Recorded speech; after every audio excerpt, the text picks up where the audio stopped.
Thanks for being here. Subscribe to Cheating Stories Best, so you don't miss new stories. The husband came home and saw his wife sitting in the chair with him.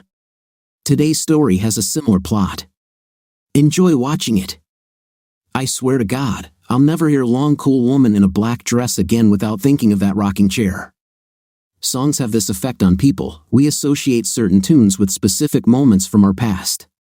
You see, it was a Maloof, made by Sam Maloof himself before he died, and it cost my old man $20,000 over 20 years ago. A rocking chair, you say? Hell yes, but it's more than just a rocking chair. It's a complete work of art, made of Clara walnut, with all hand-sculpted smooth joints, and damn comfortable to sit on. Oh yeah, and it was the only thing worth anything that rotten idiot of a father left me. But I still liked it. So, I walked into my Brentwood mansion and heard the stereo blaring. The opening arpeggios with bells and echoes led into pulsating power chords that transition into vocals, a great arrangement, which is harder to pull off than most people realize. It's not quite my cup of tea, but it's still a solid piece of music. I stopped and listened to the lead vocals, heavy with reverb, which made it difficult to understand the lyrics. Saturday night I was downtown, working for the FBI. I followed the music, throwing my jacket over the back of the couch before turning into the living room at the back of the house. It had been a long day at the agent's office, trying to negotiate the terms of a new record deal, and all I wanted to do was sit in my chair, have a beer, and maybe see if Tara was ready for a change.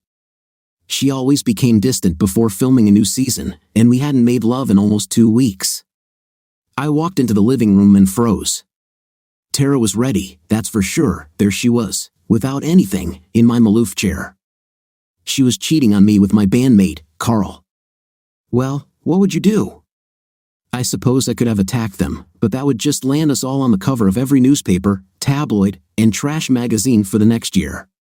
Besides, I couldn't afford to hurt my hands, or Carl's, for that matter, otherwise the band would be in deep trouble in the middle of our new recording negotiations. So, I didn't do anything. I simply turned and walked into the bedroom at the end of the hallway. I was buttoning a fresh shirt when I saw Tara's reflection in the mirror. "Where are you going?" she asked, avoiding my eyes.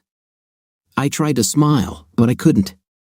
Instead, I just stared at her for a minute. Tara Boyd, a teen idol who had now become the glamorous and beautiful star of one of the highest-rated shows in television history. My wife, my life, now apparently neither one nor the other. "We didn't want this to happen," she said, sitting on the bed and watching me rummage through the huge closet. Finally, I found a large duffel bag and started filling it with shoes, jeans, pants, and shirts. Once it had enough stuff in it, I dragged the bag back into the bedroom to the dresser, where I began throwing my underwear and socks into the little space that was left. "Is this all?" Tara said. "You won't even say anything?" I ignored her. I never thought about how I would feel if something like this happened to me, but the few times I had considered it, I was sure I would go crazy. But strangely, I didn't. On the contrary, I just felt tired and depressed. The wind had gone out of my sails, and I suddenly and inexplicably found myself adrift. "Damn it, Nick, say something," she screamed at me. "What the hell do you want me to say?" I exploded, pushing the bag to the floor and turning to her. "Is there a guide somewhere on how to deal with the fact that out of the blue, one of your old friends and your wife are lovers, Tara?" "Huh? Well, what should I say?" "What do you want me to say?" "Damn, you can have at least left some hints that this was happening, prepared me a little before I stumbled upon it, you know?" And that was it. All my energy disappeared again, and I just wanted to crawl away somewhere and die. So, I dragged my bag past Tara and down the hall, stopping in the bathroom to collect my toothbrush, shaving supplies, and other odds and ends. Once everything was packed, I dragged the bag into the garage, threw it in my Escalade, and returned to the house. Carl was sitting in the rocking chair, lacing his shoes when I entered. "Listen, Nick," he began, but I didn't want to hear it. "I just want my chair," I said. He jumped out of it, rushing out of the way. I lifted my chair and nodded towards the 9 Grammys and the stack of decorated platinum, multi-platinum, and diamond albums in the display case. "You and Tara will pack my things, okay?" "Where are you going?" he asked. "Nick, you're the negotiator. Dude, you're not going to leave, are you? Send everything to my mom's house, I continued, ignoring him. I'll make all the preparations from there. I dragged the chair to the Escalade, put it in the back seat next to a couple of guitars that had already been stowed there a few days ago, and went to get into the car. Nick, Carl begged, please let me explain. I lowered my head, counting to 10. We didn't want this to happen, he continued. I mean, you should have been in negotiations all day, dude. I stared at him. So what didn't you want to happen? Sleeping with her, or for me to catch you? I didn't wait for his answer, preferring to jump into my car and drive away as quickly as possible. I was now 3 hours away and over 250 miles west of the City of Angels. Let this whole rotten city fall into the ocean, okay, not all of it, just Brentwood. Where are we going? He asked, his voice rough, the result of 40 years of a 3-pack-a-day habit. Home, I said, not bothering to look at him. Home to Brentwood. Home, he repeated. But you don't live there anymore. Yeah, well, shit happens, I said. Things change. So that's it, he grinned. Just packed up and ran, gave up? I said nothing, and he also remained silent for about 30 miles. They're all like that, you know, he finally said. Not everything, I objected. No, he agreed, only the ones you choose. I nodded. He was right. Why do you think so? He laughed, a deep, raucous laugh that ended in a crackling cough. Because you're a shallow man, that's why. Well, congratulations, I said. Looks like the apple doesn't fall far from the tree. Go to hell, I sighed. This was getting us nowhere, and I knew it would soon lead to another fight, and he would disappear again. But I wanted his company for a while. We were silent for about 10 miles before I turned to him. He looked the same as always, thick gray hair with a thick beard, all of it slightly, but only slightly, needing a trim and a comb. Thick, heavy features, large chest and arms protruding from the sleeves of his flannel shirt. I could almost reach out and touch him, but I knew my hand would go right through him. However, I could always detect a faint odor from him, a mixture of cigarette smoke and Lagerfeld cologne. You know, he finally said, you should have kicked his 5th place. And what would that do? I replied. He'd know not to do it again. Oh, for God's sake, Walter, I said. He knew he shouldn't have done it from the start, and so did she. But that didn't stop either of them, right? Walter shrugged. Yes, probably. But it would be easier on your soul than just leaving with your tail between your legs. Legs, yes, I replied. Then my hands would be too damn swollen to play, the tabloids would go crazy, and they'd still be sleeping with each other in my damn chair. My chair, he said. I made it. Yes, but now you're dead, I said, so now it's mine. He turned and looked out the window, watching the desert night rush past us at 80 miles an hour. You're probably right, he said. I'd kick his 5th place anyway. We were approaching the junction from Interstate 15 to Interstate 70 when my cell phone rang. It was almost 11, and I had been on the road for almost 8 hours. The call brought me out of the monotony, and I realized I was starting to get tired. Looking at the display, I decided to answer. Hey, John, I said to our lead guitarist. Nick, where the hell are you? He shouted. He was screaming, and I could hear the loud noise of some nightclub in the background. In Utah, I said. What the hell are you doing in Utah? I'm on my way, I replied. I heard John shout to someone else, then he came back to the phone. Nick, you need to come back. You're our main man, and we're close to a big deal. Let Ethan handle it, I replied. Ethan Rose was our manager, and he made enough and had a big enough share of the outcome to get through this without our help. Dude, John whined, you know he can't do it without you. They want to know what we have planned, what we have in the pipeline. Ethan can't handle this. Only you can, man. Let me think, I said, and then closed the phone before turning it off. We formed Lead Foot when I was a sophomore at Grant City High School. There were 4 of us, Teddy Cooper on lead guitar, Carl Simpson on bass, Vince Diamond on drums, and myself on rhythm guitar and lead vocals. The other 3 sang harmonies, and we had a sound similar to the Eagles. Halfway through our junior year, Teddy discovered alternative country rock. I will never forget the day I walked in on him in his bedroom. Dual vocal harmonies sounded over plucked acoustic guitar and drawling, country-like slide leads. "Who is this?" I asked, instantly loving it. "Jayhawks," he said, his eyes glued to the lyric sheet. "This is amazing," I commented. He simply nodded. For the next 3 hours, we listened to Hollywood Town Hall over and over again. To this day, I think about that day every time I hear Two Angels. The very next day, Teddy and I started writing our first song. It was surprisingly fast, at least the music was. The lyrics weren't so easy. Then Teddy decided to start reading more serious things, poetry, Shakespeare, the Bible, and all sorts of other nonsense. "It inspires me," he said, and he was right. Very soon, we were composing lyrics left and right, and music to go with them. Then I started reading all of this too. Very soon, Teddy returned to concentrating on the music and only occasionally helped with the lyrics. The summer after high school, Leadfoot won a talent contest at the Lincoln County Fair, which earned us a trip to the Illinois State Fair.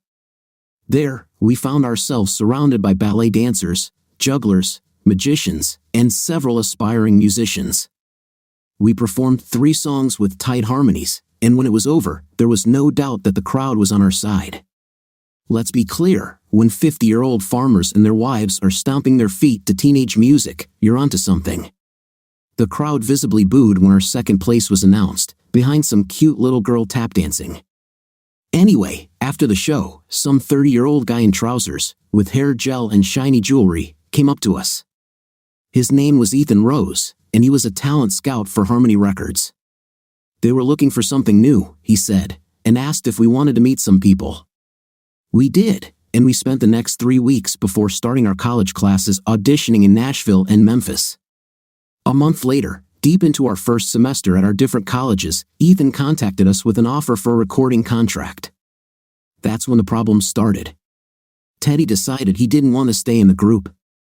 He believed that we would become puppets for the music industry, selling out for money. I told him it was nonsense, and indeed it was nonsense. In fact, Teddy was simply afraid of failure on tour and didn't want to risk the good things he already had. He was always the smartest of us and studied on a full academic scholarship. He didn't want to be a superstar, he wanted to be a teacher. So he left, and Ethan set about finding a replacement for us on lead guitar. Over the Christmas holidays, Carl, Vince, and I flew to Memphis to begin rehearsals and auditions for a new lead guitarist. With Ethan's help and pressure from the record company, we settled on our first choice, John Bauma. John was 4 years older than us, but boy, could he play guitar. He'd been a studio musician for the past 3 years, some teenage prodigy looking for the right gig, and the record company thought he'd be an easy fit into Leadfoot. They were right. It helped that he also had a nice tenor voice and could help me with songwriting. He was terrible at writing lyrics, which fell entirely on my shoulders. Carl and Vince were happy to just play their instruments and sing when asked. You know the rest. Our first album, Somewhere Down Highway 66, went multi-platinum. We then escaped the second album slump with Please States, our first and to date only diamond album, with over 13 million copies sold. A few subsequent albums came close to that level, but basically, we've continued to ride the wave of our first 2 efforts for the last 6 years. And here we are, in the middle of negotiations for a new recording contract. Harmony had sold our contract a long time ago, and Columbia wanted a 5-album deal. We were profitable, but they wanted guarantees that we wouldn't fizzle out halfway through the contract. That's where I came in. As the main person, the band needed me to prove that we had a solid pipeline of songs that would sustain us for a while, and I was the logical choice to do that. The problem was that we didn't have a lot of good songs. Of course, we had a lot of mediocre ones, and just putting our name on them would probably have sold several million copies of at least the first few albums. But we stagnated, and I knew it. The other guys, including Ethan, didn't want to hear it. Oh no, they were all chirping, just sell it to them, we'll make money on this, and we'll be in clover. Unfortunately, Columbia saw this stock for what it was, and they negotiated harder than any of us expected. So here I was, trying to save the band, provide them with all these bags of money, and surround them with amazing fans who would please them before, during, and after the show. And what kind of gratitude do I receive for my efforts?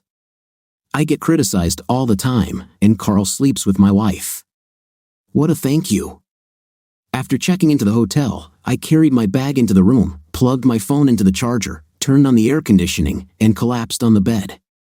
I'm sure I was asleep before my head hit the pillow, and my dreams were long and restless, all featuring Tara in various roles, few of them good. The phone started ringing again and again and again. This is where I woke up. I shivered as the air conditioning cooled the sweat pouring down my face and shirt. Shaking off the cobwebs and still vivid images from my head, I reached out to my mobile phone and looked at the display. "Hi, Ethan," I said. "Jesus Christ," he said. "Where the hell are you, Nick?" I wasn't in the mood for all this crap. "I won't be back for a while, Ethan," I said. "You'll have to figure it out on your own. I'll read it when I have time, but we can't do this without you, you know that. Just don't sign anything until I read it, okay?" I continued. He was silent for a minute. "Nick," he said, speaking slowly, "are you saying what I think you're saying?" I said nothing. "Jesus, Nick, please tell me you're not really thinking about, running away from us. Just don't sign anything, Ethan. Got it? Come on, Nick. We'll get rid of the idiot before we risk losing you," he said. "Bass players cost 10 a dozen, even good ones like Carl," Ethan said. Damn, I thought, the cat is already out of the bag. No doubt this will hit the news soon, in days rather than weeks. "We'll talk later," I said. "Do your best, but don't sign anything until I agree." I closed the phone before he could say anything else. It was already dark outside, and the clock by the bed showed almost 10. I had gotten enough sleep, so I decided to shower, freshen up, change into clean clothes, and hit the road again. Between the landscape, the nightmares, and the conversation with Ethan, I couldn't get out of Nebraska fast enough. 3.5 hours later, I was in Iowa. "So, are you going to give it all up?" Walter asked. "The group, the women, the big money?" "I don't know," I said, and I really didn't know. "But you think about it," he continued. I nodded. "Ethan was right, Walter said, looking straight ahead at the oncoming headlights. "If you're too cowardly to kick his 5th place, let the group get rid of him.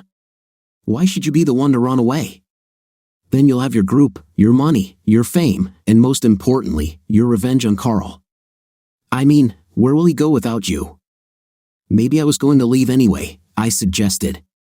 He snorted. "Bullshit. You an idiot, Walter," I said. "You remember what it was like. I know you do. You remember being on top of the world after the first few books, and then it all came crashing down as you got caught up in all the glory and story of being famous." "Oh," I thought, good lines for a song.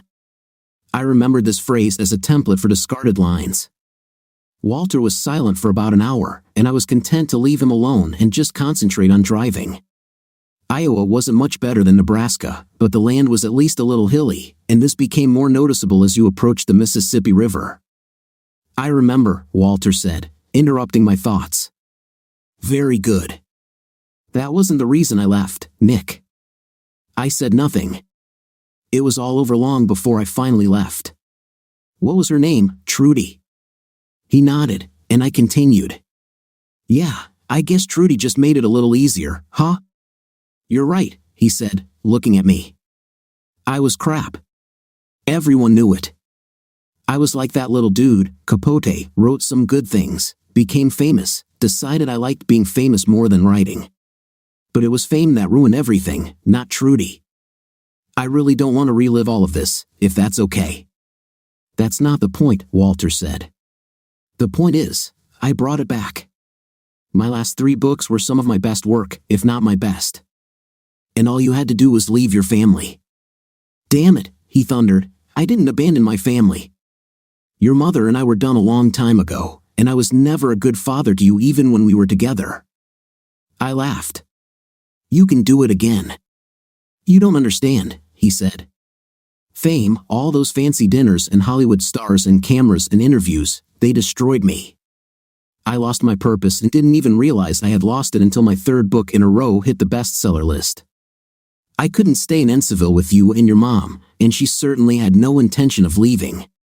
And by that time, I hadn't been a good husband or father, I admit it, for too long to remember. Trudy brought me back down to earth. She took me to the mountains, and I brought everything back. So what are you saying? Leave your wife, move to the mountains, meditate a few hours a day, and everything will come back? He sighed. You should leave your wife because she's a selfish little brat, not just to get your energy back.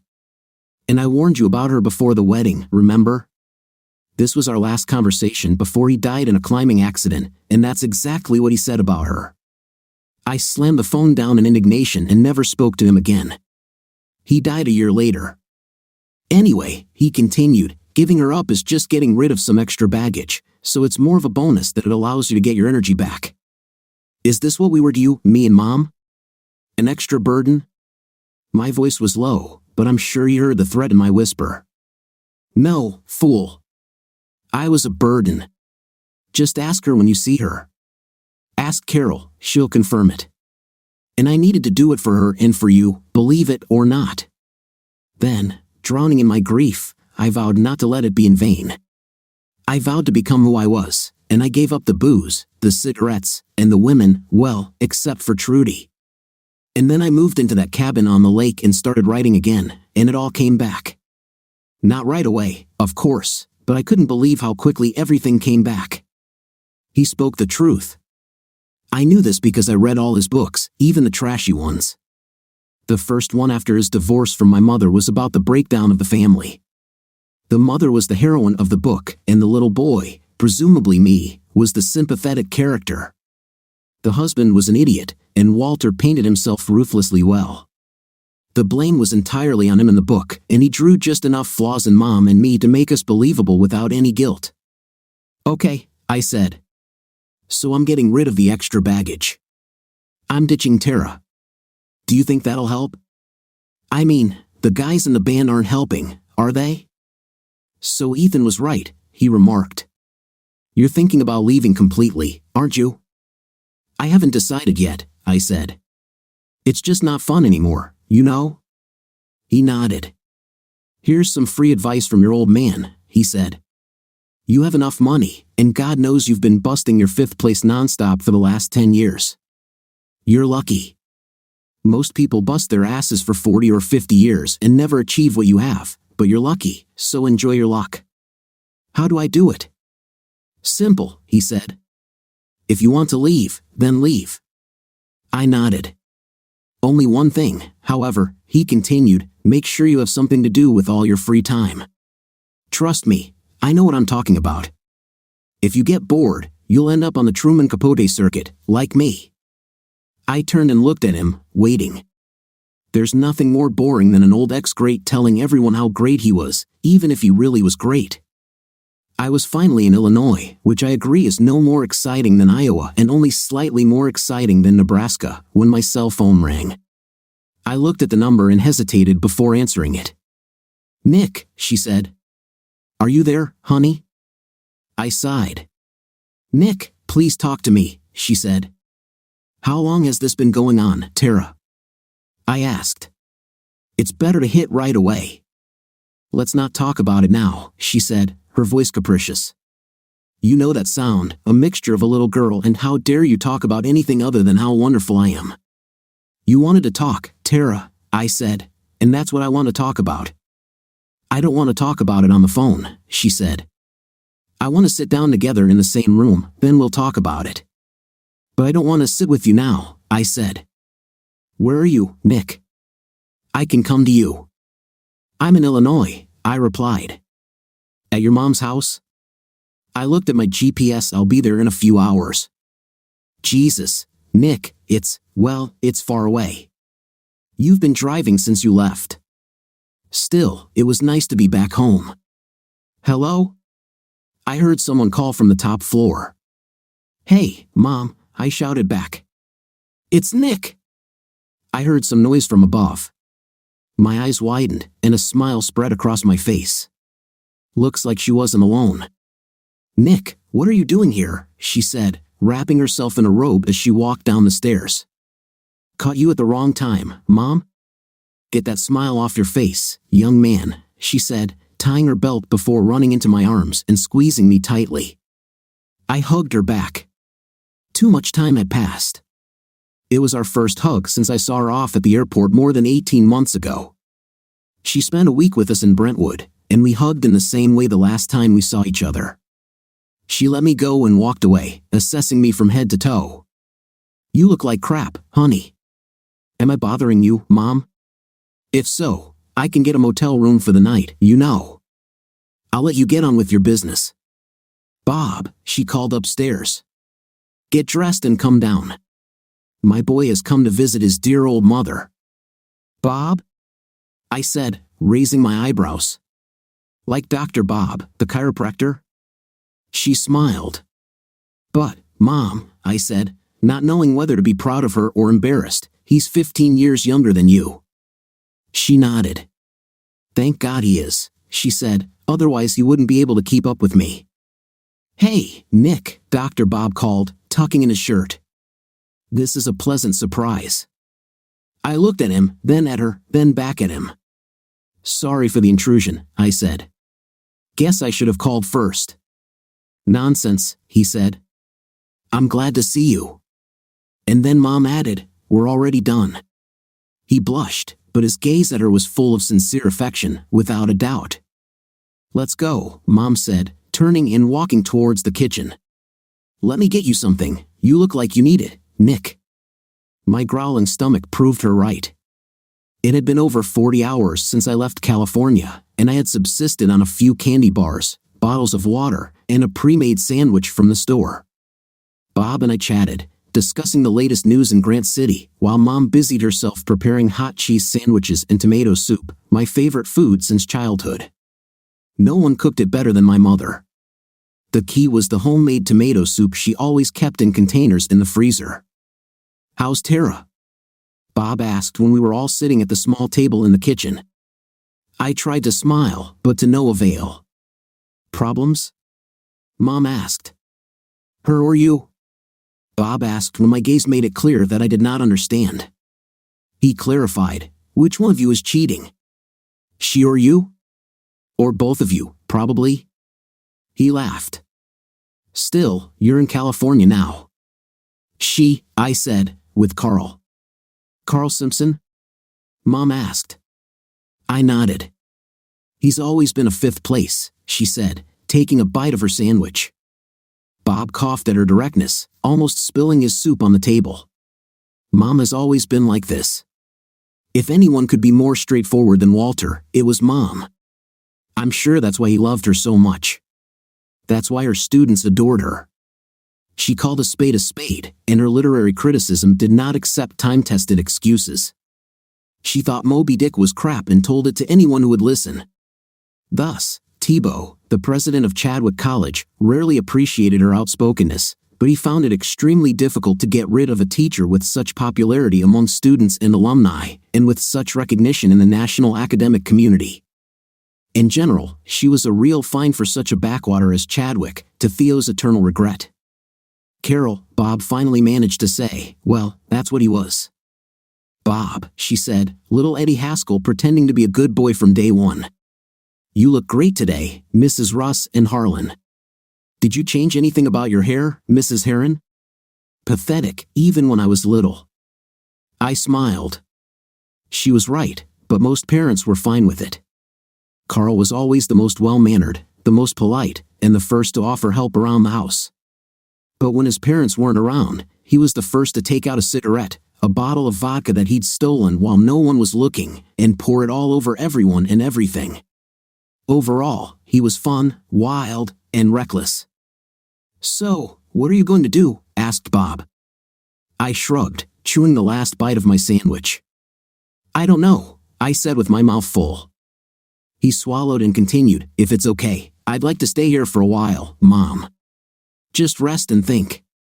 It's hard to think in Los Angeles, you know." She looked at me, pursing her lips and thinking for a minute before nodding. "Well," she said, "I guess it's okay for me if it's okay for Bob." my eyes open wide. "Mom, we live together now," she said, reaching across the table and taking his hand. "You're kidding, right?" I looked at Bob, who looked a little uncomfortable. "What about Elaine?" I asked Bob. "She left me," he said, "a couple of years ago. Your mom and I have been living together for 8 months. And you didn't think to tell me about this?" I asked my mother. "No," she said. "It's none of your damn business, and if you cared, you would have called me Nick. But you haven't, not once in the 8 months we've been living together." "Yes, I did," I objected. "I called on Christmas Day." "It was New Year's," Bob said. "That's when we woke up together, and your mom asked if I was staying a while. I thought she meant a few hours, but she meant a little longer." I laughed. Suddenly, everything became clear. Bob and Mom went to a party on New Year's Day, got drunk, and ended up in bed together. Honestly, it was a good move for Bob. Although he was 15 years younger than my mother, she still looked his age. Don't get me wrong, I'm no Oedipus, but I freely admit that Mom is a beauty, and God knows she's the life of any party she's at. So yeah, it wasn't as weird as it seemed. "What's so funny?" she said, becoming angry. I ignored her. "So, Bob, what do you say? Can I stay here? I'll try not to disturb you." He saw my smile and smiled back, then his face became serious, and he put his hand on my shoulder. "Well, son," he said. I couldn't help it and started laughing. The milk I had just drunk splashed out of my nose as I laughed convulsively at the whole carnival that had suddenly become my life. I went to bed immediately after lunch and slept for 7 hours. When I woke up, I took a shower, brushed my teeth, got dressed, and went downstairs. The note on the refrigerator said it all. "I'm teaching class tonight, and Bob is in the office. You're on your own for dinner. Love, Kay." I didn't want to spend the evening alone in front of the TV. On the contrary, the last 2 days with Walter in the flat plains of the American outback had left me wanting to be in a crowd. 10 minutes later, I pulled into the parking lot at the hitching rail. I worked there first as a dishwasher and then as a cook when I was in school, and the food was the best in town. Think Chili's or TGI Fridays, but with homemade food instead of prepackaged, tasteless, expensive crap. Judging by the full parking lot at 8:30 on a Thursday evening, they were still doing just fine. Seeing a full dining room, I headed to the bar and ordered a beer. "Nikki," someone called from behind me, and I turned around. Victoria walked towards me, spreading her arms for a hug. "Hey, Vic," I gasped as she hugged me tight.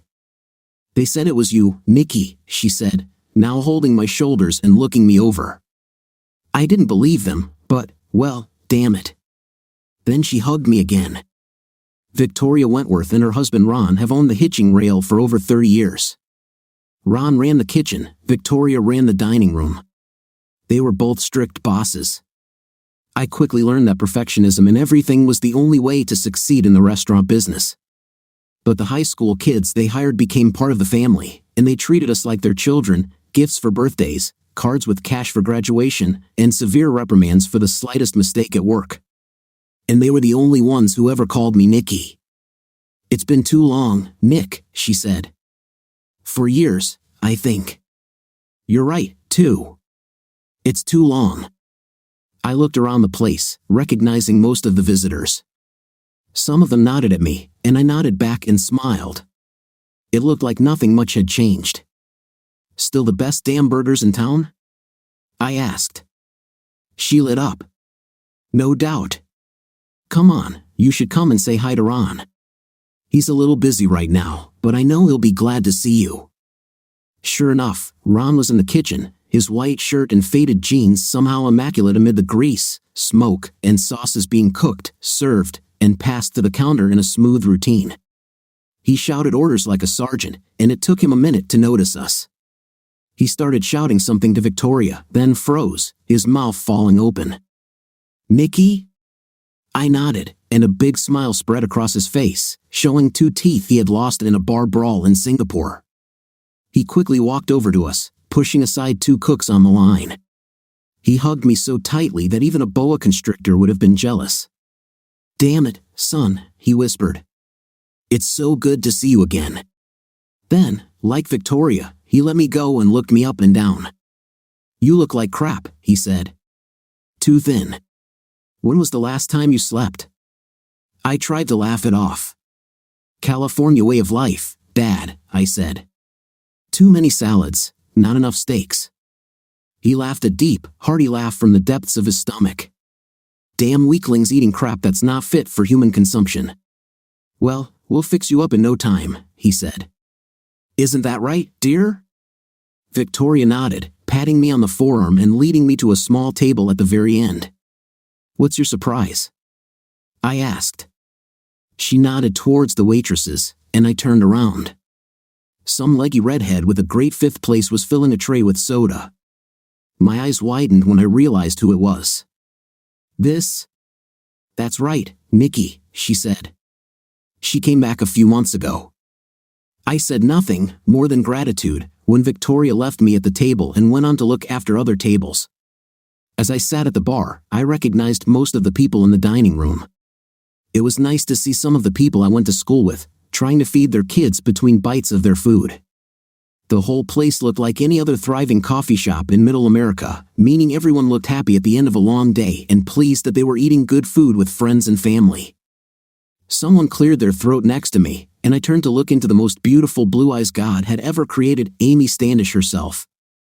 She had changed very little in the last 10 years, the same long, thick red hair, high cheekbones, and a tiny dimple in her chin.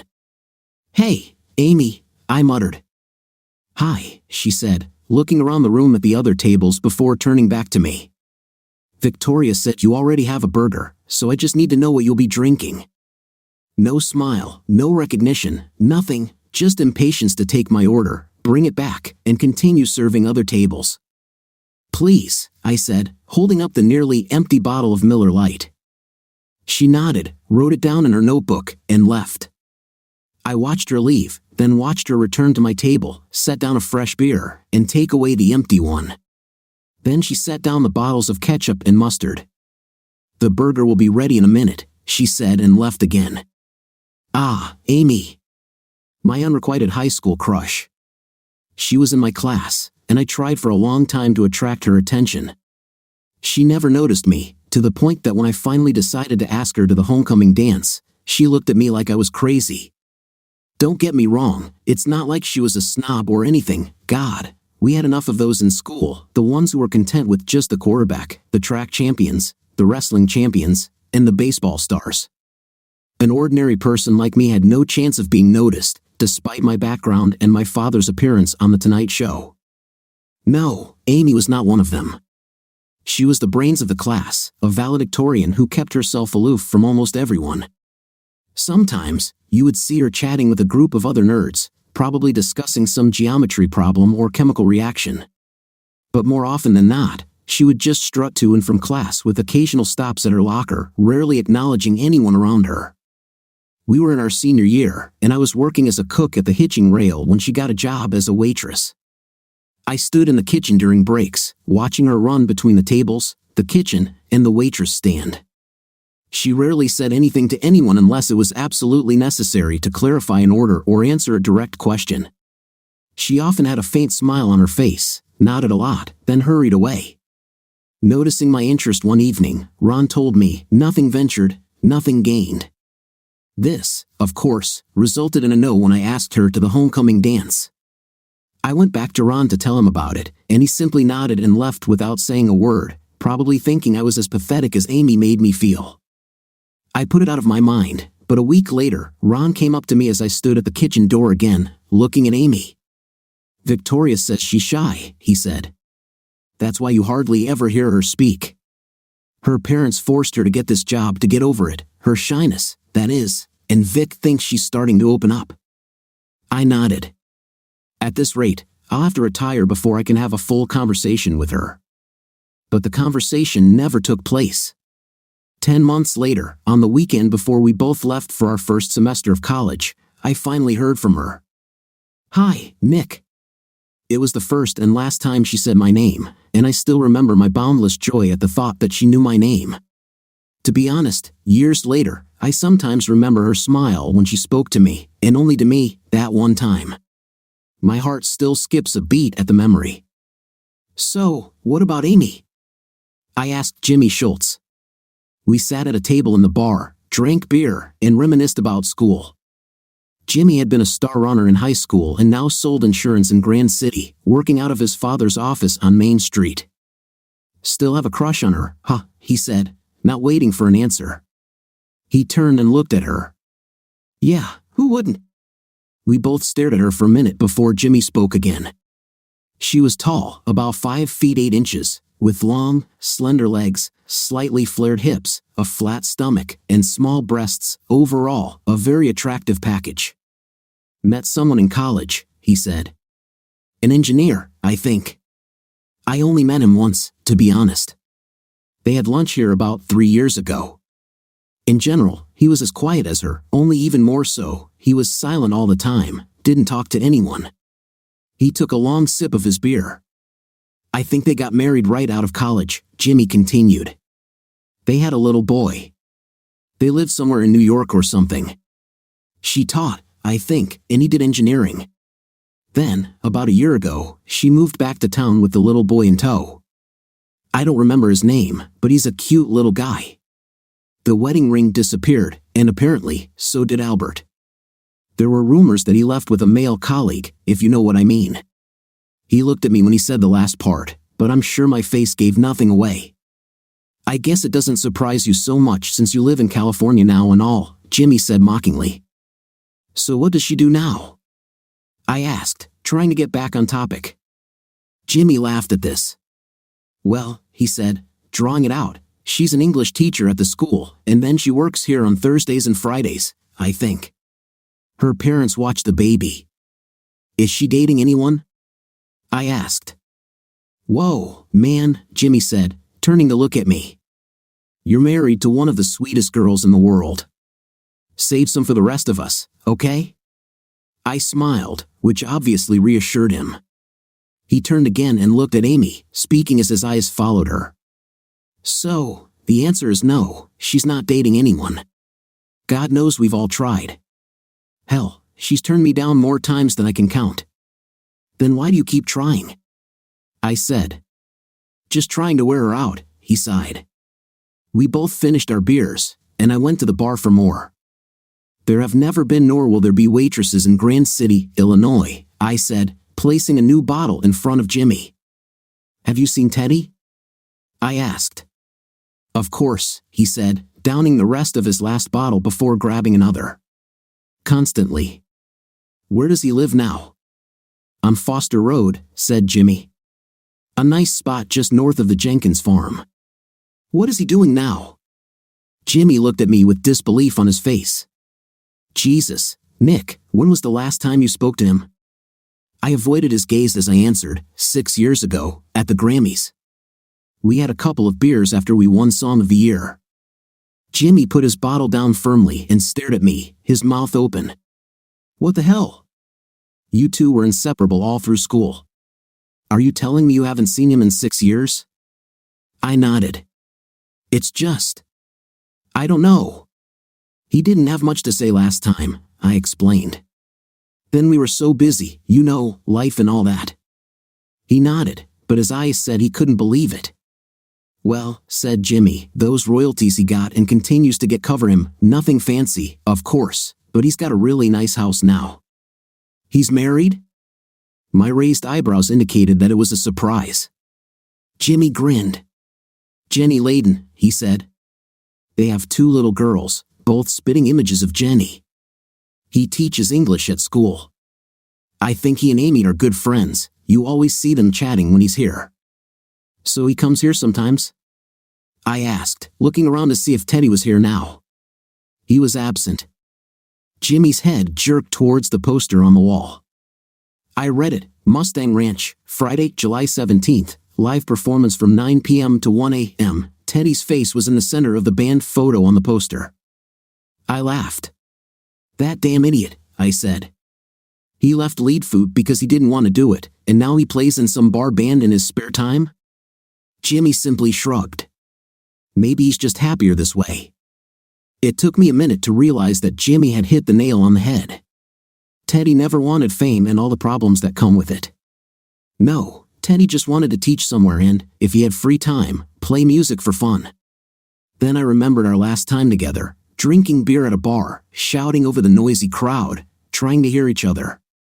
Teddy, nervous all the time in the crowd of people trying to see and be seen, was like a fish thrown ashore in a situation to which I had long been accustomed. So that's it, Teddy just wanted a normal life, like his parents before him, with a wife, children, and a satisfying job, with a little music on the side for fun. He knew what fame would bring, he knew it before all of us, and he didn't want it. Then the first and long overdue realization came to me: Teddy had everything better than me, much better. "You look like you've been hit in the face with a shovel," Walter said as we walked home in the silence and darkness.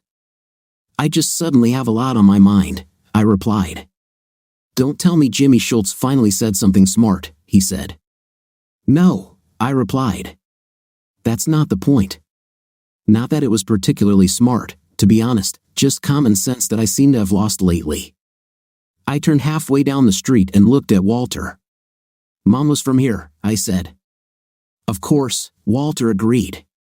"Tyler, 15 miles from here, and you were from Chicago, Oak Brook," he corrected.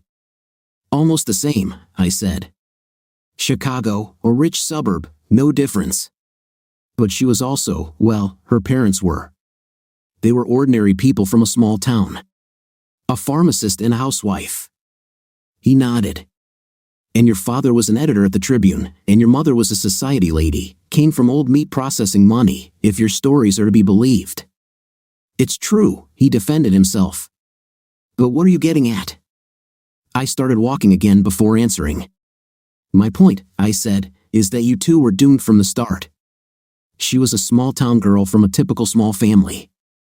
You were a big city guy from a rich, influential family. You spent your whole life among famous and glamorous people. Mom hung out in soda bars and kissed guys in movie theaters." He nodded in understanding. "So we were doomed from the start." "Well," I said, "your behavior didn't help much. I think it's bad to have so little in common. And you seem to have made things worse by sleeping with every actress you set your eyes on." "Did Jimmy come up with all this?" asked Walter. "No, I did. It's just something Jim said that made me think." "So what did he say?" I shook my head. "It's not what he said. The point is that I didn't think of it first. And this," I paused, "he said Teddy had what he wanted. He had a small-town dream, and I almost choked on my beer at such a stupid thought, such small dreams, until I realized I was looking at it from the point of view of Hollywood, from a superstar's point of view." I stopped again and looked at Walter. "Walter," I said, "I had completely forgotten about those dreams. Teddy has the royalty money, but he's happier with his family, his career, and his little bar band than I am with my superstar wife, my mansion, 10 times the money he has, and no family." I snorted. Damn, my best friend is a ghost I didn't even like when he was alive. Walter watched me closely until the last moment, then an offended smile appeared on his face. Before I could apologize, he was gone. He did this sometimes, disappearing in an instant when I said something that made him angry. But he always came back, his feathers ruffled and looking for an apology, which I usually gave. Walter first appeared to me after the Dallas show, about a year after his death. I thought someone had put something in my water bottle when I turned around and saw him sitting there, looking at me with that same spark of humor in his eyes. During the band's early years of fame, I took illegal substances, and it was like no journey I'd ever taken. First, it was too realistic, and the conversation that followed was too rational. So I spent the next 3 months talking to Walter when no one else was around. By the way, this is the only time he appears, when I'm alone. Then it all became too creepy for me. Despite Walter's repeated protests that I wasn't going crazy, I decided to see a doctor. The first few doctors, assuming that all this was tabloid nonsense, told me to stop using illegal substances and alcohol. When I told them it was in the past, they said it was probably residual effects. Still unhappy and still seeing Walter protesting a couple of times a week, I finally found someone to run a full battery of tests. Thank God I wasn't schizophrenic, but Dr. Solomon still couldn't find anything wrong with me. 4 months of therapy followed, all explained to Tara as simply needing someone to help me cope with stress. Little did I know that for her, therapy was a completely common thing among the entire acting crowd and, if anything, a sign of true sensitivity and self-realization. At the end of the therapy, Dr. Solomon closed his notebook, left the table, and sat down in the chair next to me. "I'll tell you what I think," he said with a satisfied smile on his face. "And what is that, doctor?" I asked. "Nick," he said, "I think you're being visited by a ghost." Seeing the expression of surprise on my face, he hastened to continue. "It may not be a real ghost, but a ghost from your past. You need to talk to someone who understands you. It helps you deal with pressure. This is how your mind deals with everything. Your best friends, the ones who know you best, are also your bandmates, and they are part of those who put extra pressure on you, so they are not part of the solution to help you cope. Instead, they are part of the problem you need to deal with. Now, Nick, do you know who knows you best and can best help you get through all of this?" "Walter?" I suggested. He smiled and shook his head. "No, Nick, it's you. You are the one who can best help you deal with your problems." "So, Walter is. I just see things?" He shrugged. "I admit this is a rather rare case, and images rarely last that long. However, I think you have a lot of unresolved issues with your father, and I think you always wanted him to help you when you were growing up. But now, when you really need help, he's gone. So yes, I think your subconscious creates an image with which you can work through your problems. And since your father was the one you always wanted to see in this role, I think the image your subconscious created was Walter." I nodded. It made sense. "So should I be worried about anything?" I asked. Dr. Solomon smiled. "No, Nick. Honestly, although it's unusual, I think it's a very healthy way to deal with the pressure that's put on you. I think that when this all blows over, you'll start to see Walter less and less, and you'll just have these little conversations in your head without images." I felt better until Walter showed up the next day while I was struggling with some lyrics. "Have you ever heard such nonsense in your life?" he said. "I'm not listening to myself right now," I said, not taking my eyes off the lyrics. "I'm not, you idiot," he said. "I am. I'm your father, and I will prove it to you." I looked up, skepticism written all over my face. "I'll tell you something you don't know," he said. "Something you never knew and no one else ever knew either. Will this work?" I laughed in his face. "You're making Dr. Solomon look like a fool," I said. Walter's last long-lost manuscript, the one hidden in a fake log in a cabin I'd never been to, was published 8 months later to great fanfare.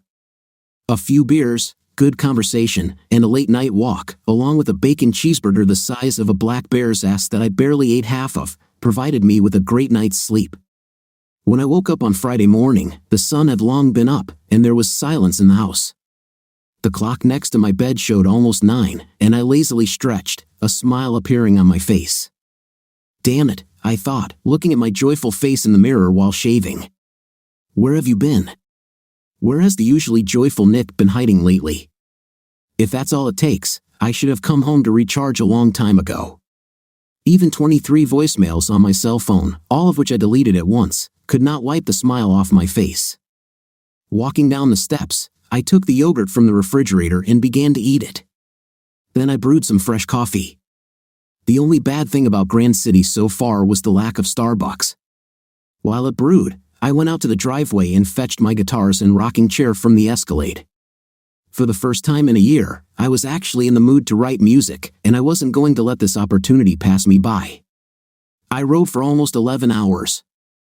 Bob came over for lunch, but I refused to eat and continued working. I was in a zone I hadn't been in for years, a zone where fresh ideas came hot and frequent. I filled half my notebook with interesting chord progressions and notes on tempo, melodic lines, and other basic ideas. I read somewhere about how Lennon and McCartney wrote A Hard Day's Night.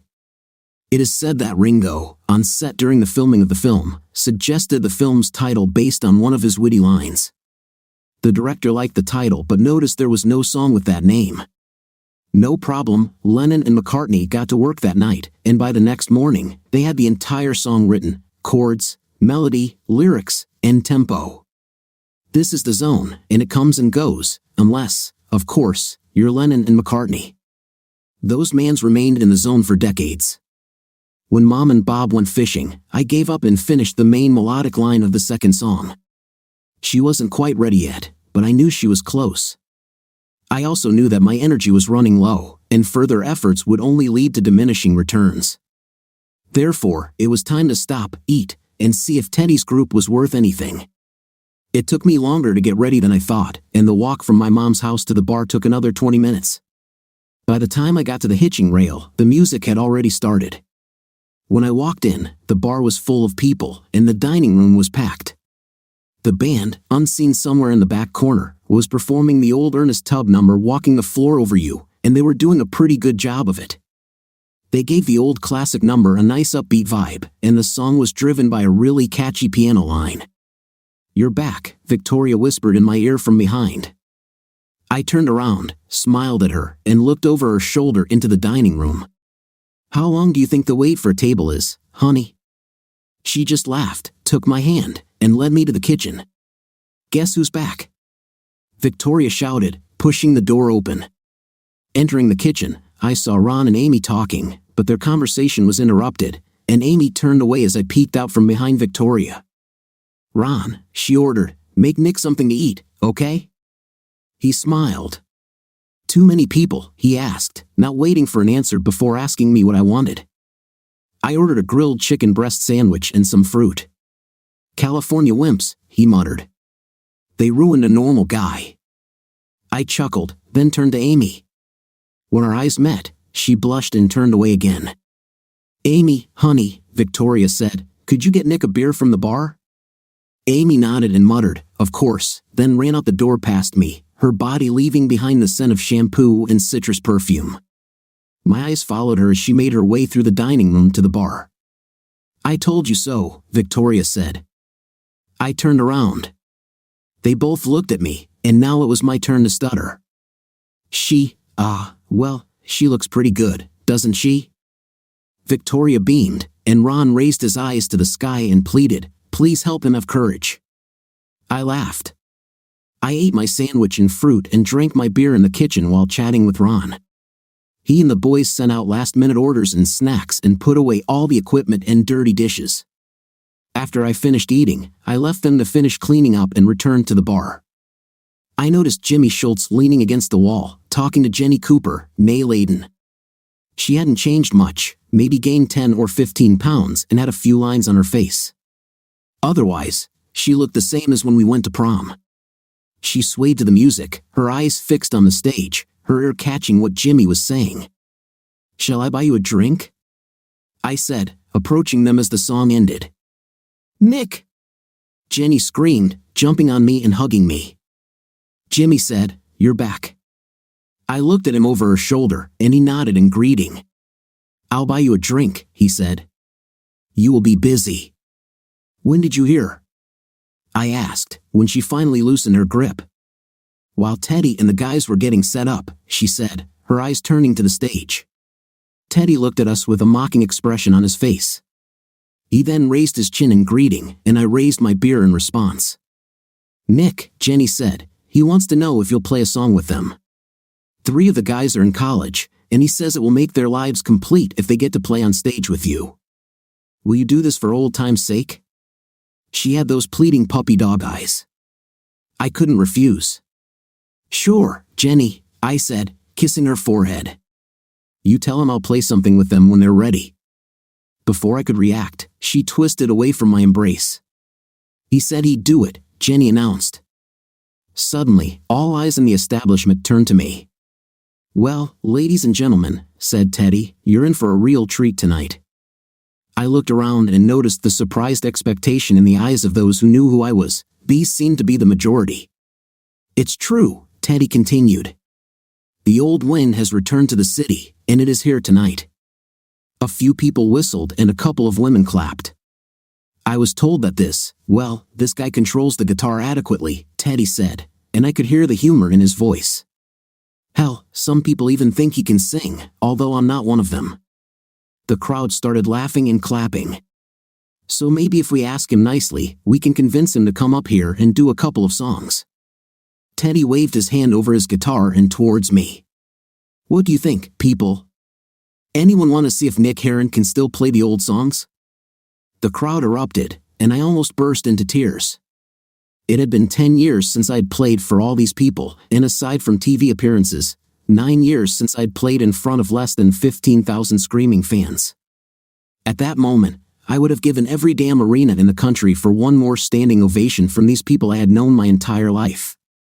"Now look at this," Teddy joked as I made my way to the stage, wiping a tear from my eye. "He's nervous."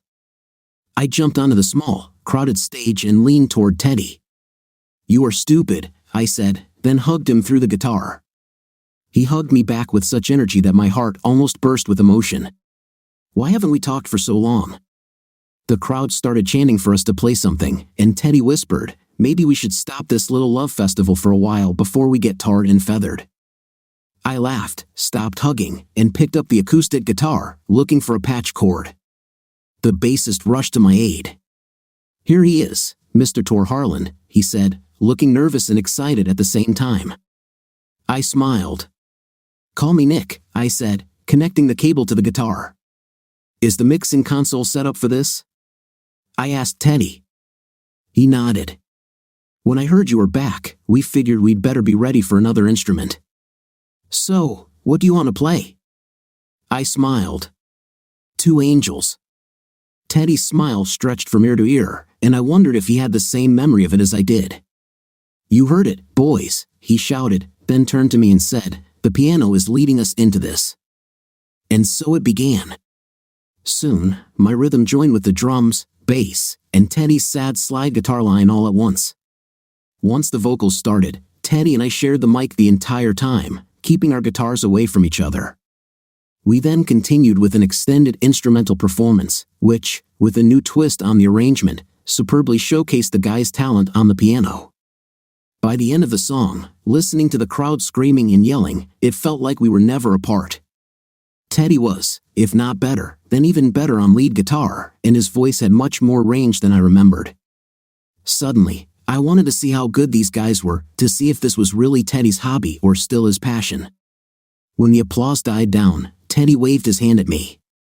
"Ladies and gentlemen, please help me thank Nick Heron for coming up here." I bowed in response to the applause, then turned to Teddy. "I'd like to stay here for a while, if you don't mind," I whispered. Teddy gave me a lazy smile. "I think I'd like it," he said. He turned to the rest of the group. "Think you can keep up with us?" They all nodded, and Teddy turned back to me. "So, what's next?" We performed a not very popular Bob Dylan song, Lily, Rosemary, and the Jack of Hearts. It was a 9-minute number, and we really improvised the accompaniment. The drummer, bassist, and I kept the basic rhythm going, but Teddy improvised some neat melodies throughout the song, and the guy on the piano was outstanding. By the time we finished, people were streaming in the door, and there was no room left in the dance area. I stayed on stage until the end of the show, sat with the band during breaks, and signed autographs for everyone. We played mostly country rock covers, including Graham Parsons' Return of the Grievous Angel, Steve Earle's Angel is the Devil, a lot of John Hyatt and the Jayhawk songs, and the Rolling Stones' Dead Flowers. We only played 2 lead food songs, both of which Teddy and I wrote together. By the last hour of the show, word had spread, and cars were parked along the street for blocks. No one could move in the building. At 1:20, we finished with the tight, sweet 4-part harmonies of the Poco classic Keep on Trying. The crowd went crazy, and we would have played longer, but that song pretty much killed our voices for the night. I helped the group dismantle the equipment and move it into their cars and vans, accepting free beer from the crowd and lots of pats on the back. By the time we finished, the bar was closed, and the bartenders were sweeping up and wiping spilled beer from the floor and tables.